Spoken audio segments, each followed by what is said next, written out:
Have you ever noticed? In the middle of blinding stadium lights, in front of 80,000 screaming fans, there is one thing missing from Bruno Mars' stage. A small black screen that almost every artist in the world uses today. The teleprompter. The lyric saver. The only man who refuses to have it is Bruno Mars. Why?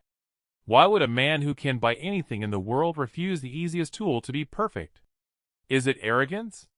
Is it a marketing trick? Or is there a deep wound, a very personal promise that makes him swear to memorize every single heartbeat of his stage, even if he has to rehearse until he can't stand anymore? Welcome back to Brunomar's channel.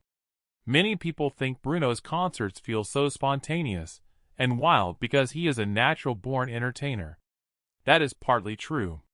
But there is another side he never talks about in interviews, a brutal discipline he applies to himself and his brothers, the Hooligans. We will go inside the hot rehearsal room in Los Angeles, where the no teleprompter secret is made. We will reveal 3 truths: the childhood trauma in Hawaii that made him hate lying on stage, the brutal method called the glue that makes song transitions feel like breathing, and the honest confession from a band member about why they all suffer for that perfection.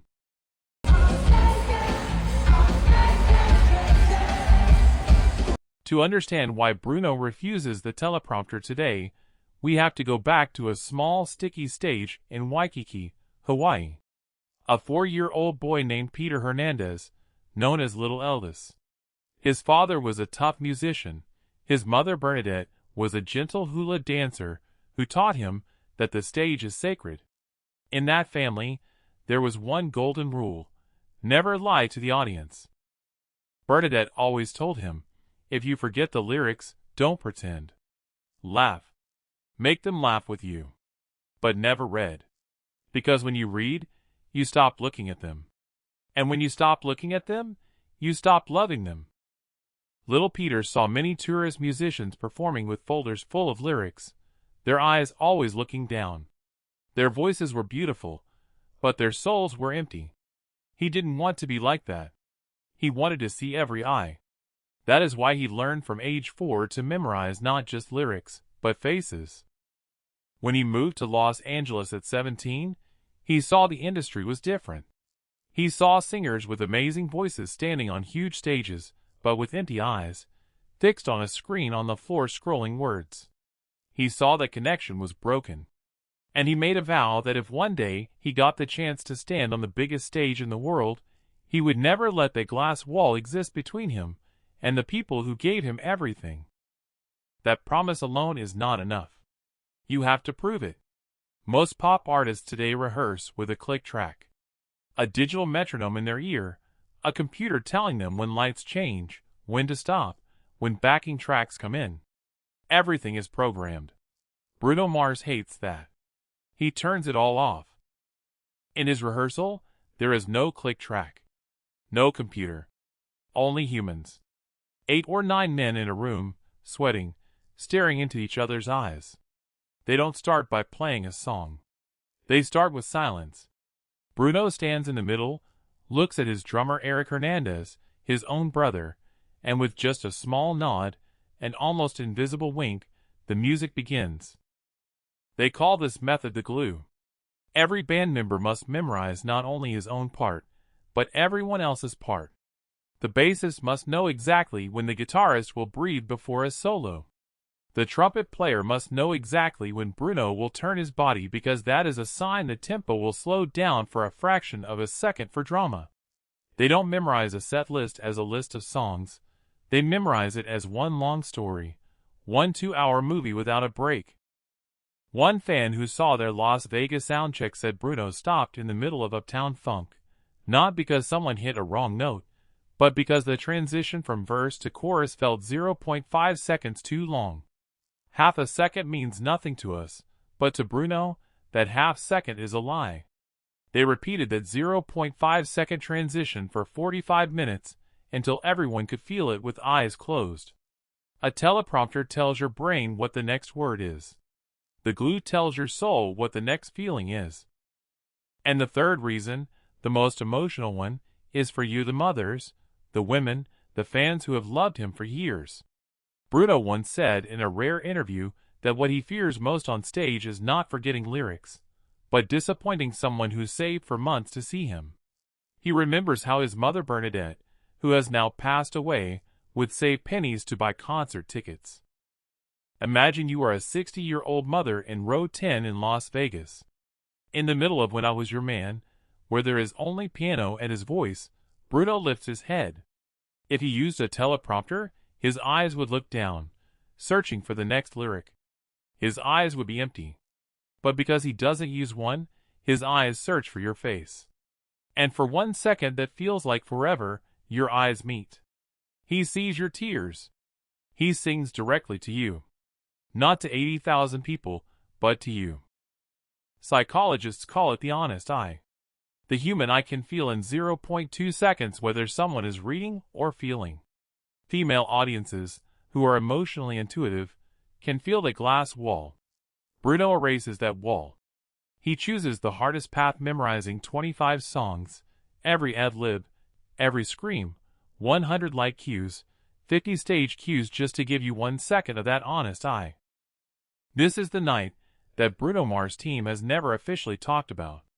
The night where all of that discipline without a teleprompter almost destroyed his career in front of 60,000 people. The year was 2017, the 24K Magic World Tour. Day 140 of the tour. His body was at its limit. His voice was hoarse. His knees were swollen from dancing for 2 hours every single night.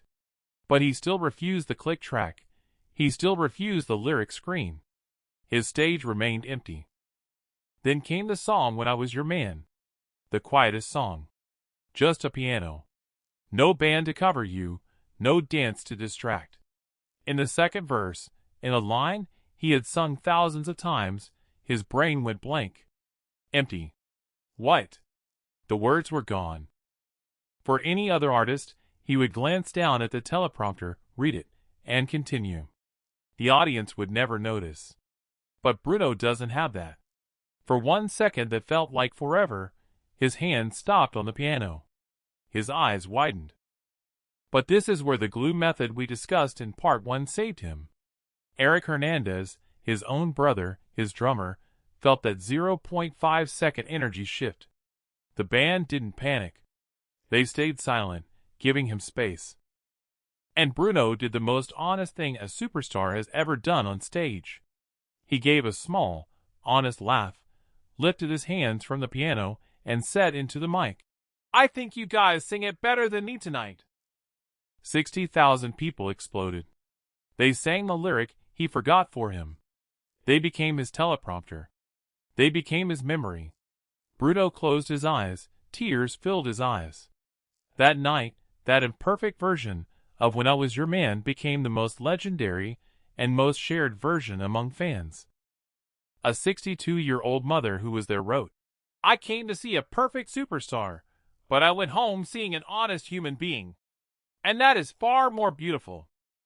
A teleprompter can save you from embarrassment, but a teleprompter steals your chance to be saved by your audience's love. And why is he willing to take that risk of embarrassment to this day? The answer is his mother's last message, Bernadette.